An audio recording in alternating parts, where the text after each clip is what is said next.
Fountain pen people, here we are, day 12 of the Diamine Inkvent. We're almost halfway for 2024, and we're on to ink number 12 down here at the bottom. Get that out of there. And, oh, hold on a second here. Almost dropped it. The ink for today is called Snow Globe, and it is a chameleon ink, meaning that it has a color shifting shimmer in it. And I'm here at my writing desk again today. I haven't had a chance to flip things around, but I need some overhead lighting here. Let's maybe move this one a little bit closer, see if that helps. Not really. Okay, and I want to do something because we brought up the large Indian pens. This is the Canwrite. This is the Magna Carta Mag 800. I know a lot of people are getting the Mag 600s and the 650s right now because of that flex nib. This one is a large number 8 nib. It's a very long, skinny nib. It is not as big as the Canwrite Mammoth's nib.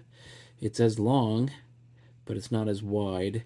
And the numbering is the girth of the feed. This is a 10 millimeter feed. This is an 8 millimeter feed.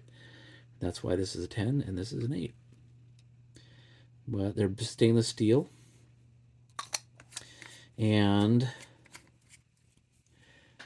I got it roughly the same time I got the Mag 1000. They're both made by Magna Carta.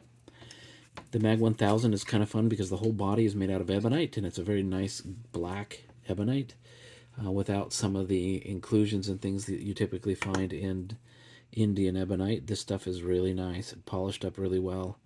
And the 800 is got more of a tapered body, not quite as big, obviously, because it doesn't have to sport such a large nib. And this one's made out of an acrylic, very robust pen. And we're going to fill it up today with this chameleon ink, which, I don't know, maybe I'm dumb. I don't know. We'll see. I do have to say that I have not had a good time with this pen. There's something about the nib and feed on it that it just never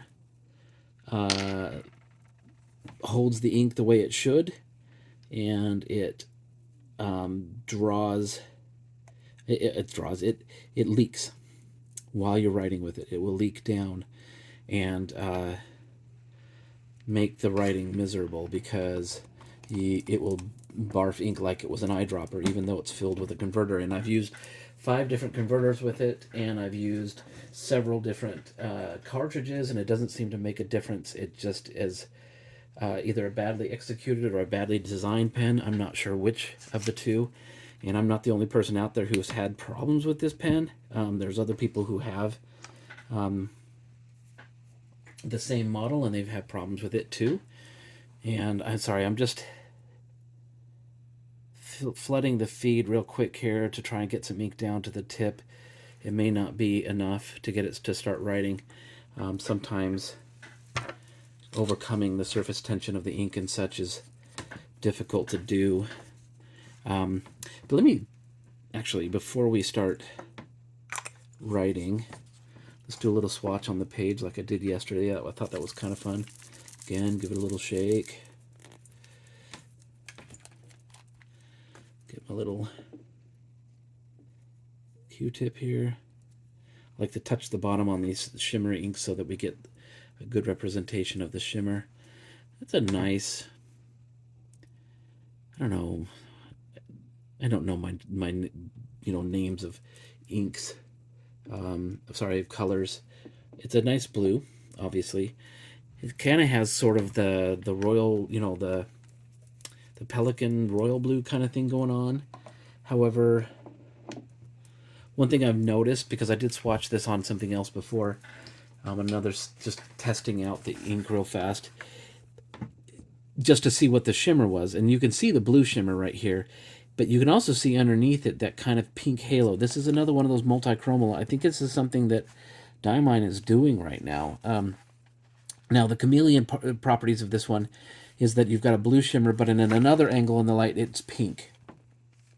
And it's kind of hard to do here. I don't know if you're going to see that at all as I rotate it, but it turns pink at a different angle, which is kind of fun.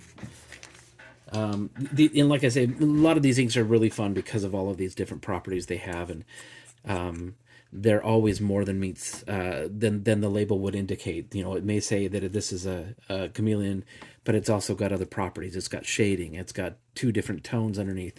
Anyway, it's fun. Let's see if this will write for us. Not yet. Now, in general, I am a fan of Indian pens, but there's varying qualities, and just like there are with any other place, they have a particular aesthetic about them that I really enjoy. I love the handmade nature of many of them. And the fact that they make so many large pens, I think, is really cool. So, I mean, I showed you yesterday these pens with, you know, things like the Custom Urushi, which is a monster of a pen in and of itself. And here's the Mammoth, which, you know, super long. But these aren't the only large pens from India. Here's another one. This is called a Kim ACR. And that's a large pen. It's almost as long as the Mammoth. And this one is the Guider Super Zimbo, another large pen. And there are others. They're so much fun. They're great writers. Each one of them has their own personality, and they're fantastic. I like them a lot. Anyway, let's get this thing to write. Okay, this is the... start with the pen name, Magna Carta. Mag 800. It's writing beautifully. That's just fine. It's a stiff nib, but there is a little bit of bounce to it. It just won't give you a huge amount of line variation. And the ink is Diamine. Oh, what is the name of it? I've already forgotten. That's hilarious. Snow Globe.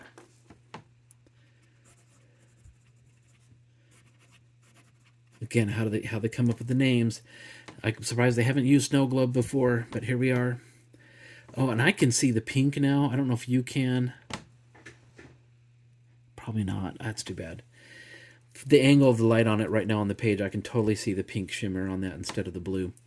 It's Snow Globe, and it's the Inkvent 4/12/11. No, we're to the 12th of today. Sorry. Oof. 12/12/24. Nice. Well, anyway, it's behaving right now. No barfing yet. Hopefully it won't. Maybe something with a shimmer in it is what it needs to slow it down a little bit. Anyway, hope you have a good one. I'll see you tomorrow.